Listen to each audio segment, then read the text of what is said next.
Hey, everybody. Tom Stimulis with True North Group, and we're here for our Tuesday Facebook Live, sponsored by Virginia Small Business Development Center.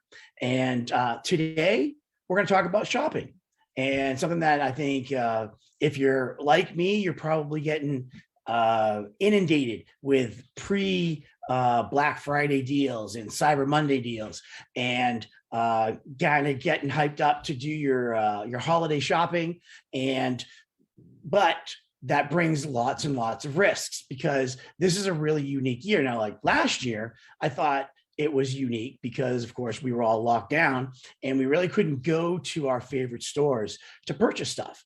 This year, we're not as locked down, depending on where you are, but everyone's heard about the supply chain issues. Some things are easy to find, some things are impossible to find. All of the stores, are telling you there's going to be shortages. So that's going to mean we're going to have to be a little more creative than maybe in the past. You might not be able to shop at Amazon or Walmart or Kohl's or wherever shop that you traditionally shop for a majority of your Christmas presents. So that kind of increases some risks. So I wanted to kind of cover, some tips that I wanted to share with all of you about shopping online. All right. And, these apply all year long, but because we're going to be doing a lot more shopping over the next month or so, I think it's really important to remind you of some of the things that we want to take into account when we're doing this. So the first thing is, if you can shop at a reputable website, of course, or retailer, that's what you want to do. They are putting more money in security. You have these much smaller e-commerce sites. I'm not saying don't shop there. It just means that if you've never shopped there, there's going to be a couple of these tips that you want to look at before you go and make a purchase with a much smaller e-commerce site, because they have a lot more challenges than a lot of our larger ones. So if you're going to shop at a new store, something that you found that has a product that you want to get, vet the business. All right. And what I mean by that is check out the Better Business Bureau. Do a quick search. It'll save you hopefully a tremendous amount of pain, because if it's not a legitimate business, then you don't want to give them any information. You want to give them your credit card information, and you don't want to set yourself up for disappointment by thinking that you're going to purchase something and then it's not going to show up. So if you're going to shop a new business, open up the site, go to the Better Business Bureau, look at the business. If it's legitimate, keep shopping. All right. Another thing is you're going to see, because of a supply chain shortage, you're going to see amazing deals. All right. And I'm going to be honest with you. This happened earlier this year with me. Facebook ads. There was this amazing deal that I looked at, and I'm like, you know what? It just sounds suspect, but I had PayPal. I used my PayPal, which has a protection on it where if it's a fraud, it doesn't. So I said, I'll give it a try. And because I used PayPal, they don't have my email. I didn't have to create an account, but the amazing deal was too amazing to be true. And it wasn't legitimate.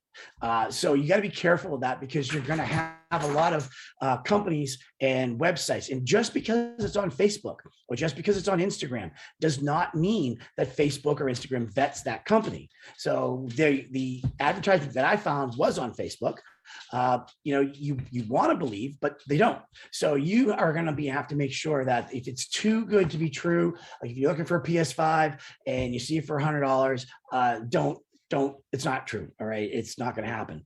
Another one is, we're going to be out and about. I've talked about this over and over again. Be careful when you're on public Wi-Fi. All right. If you're on your iPhone, you can use the cellular network to do your shopping, your banking, things like that. That's secure, but very, very careful public Wi-Fi. I would not shop on public Wi-Fi without a VPN.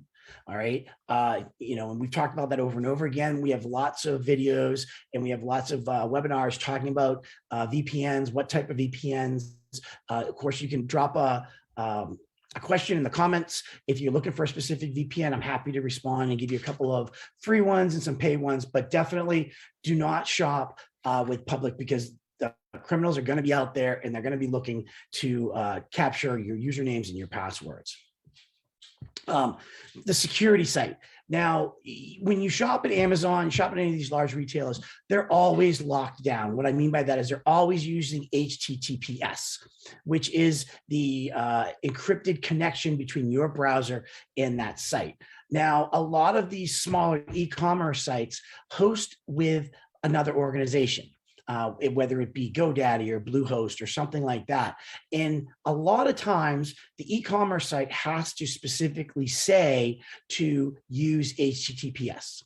So if you go to the site and you don't see that lock or the green or whatever browser you're using, if you don't see that it is using HTTPS, then you don't want to share any personal or financial information with that organization. What you may want to do is send a quick email to them or under the admin and say, look, you're not using encryption, please turn it on. Most of them will do it right away. It is something, if you are a small e-commerce site, definitely make sure that your site automatically defaults to HTTPS so that you don't have to deal with customers not wanting to do business with you because it is an insecure connection. Another one we talk about is paying with a credit card, not a debit card. All right. I did a full Facebook Live on this. I highly recommend not using your debit card to make purchases online. Your debit card is directly connected to your bank account. Credit card, you are using the credit card company's money. Now, people will say, like I said, well, I don't want to pay interest. Pay it off at the end of the month. All right. Just know what you're shopping with.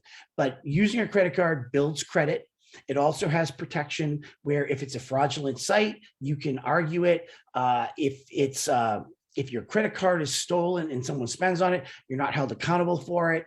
It is a much safer use or much safer process than using a debit card for purchases online. Banks will tell you differently, all right? But the banks will tell you differently because they want to make money, because they make money off of every transaction that you make with your card, all right? I'm just saying, I don't have a debit card, all right? I have an ATM card for when I go get money out of my ATM. I do not have a debit card. Everything I do on a credit card. I put all the risk on them. All right. And that's something you want to consider, especially with, we've got inflation, we've got job issues, you want to watch your money and you want to make sure that you're not having to deal with identity theft.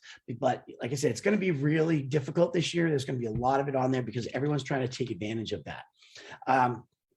So with that, there's two things. One is I talked about this last year. I'm just going to reiterate it. Lots of credit cards allow you to use a virtual credit card number, which means that, whatever your credit card is, 5100999999, whatever. All right. That's the number we usually put into when we're buying something. We put our date and our CVN number. And what you can do is a lot of credit cards will allow you to do a virtual number. So they'll generate a random number that is a one-time use for that site. You go in, you put in that virtual number, it ties back to your credit card number. But the seller or the e-commerce site never sees your actual credit card. So if by chance they get breached, the criminals are going to get a fake credit card number, and it's not going to be usable after that one time that you use it. And you can generate a virtual credit card number every single purchase.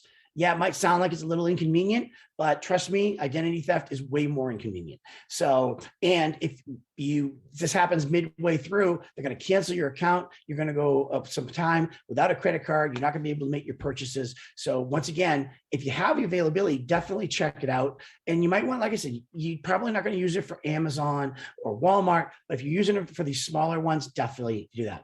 Now, another thing that I recently learned about is Apple has what they call iCloud Plus. All right. And what they do is they allow you to create virtual emails. So it's, whatever your email is, tom@icloud.com.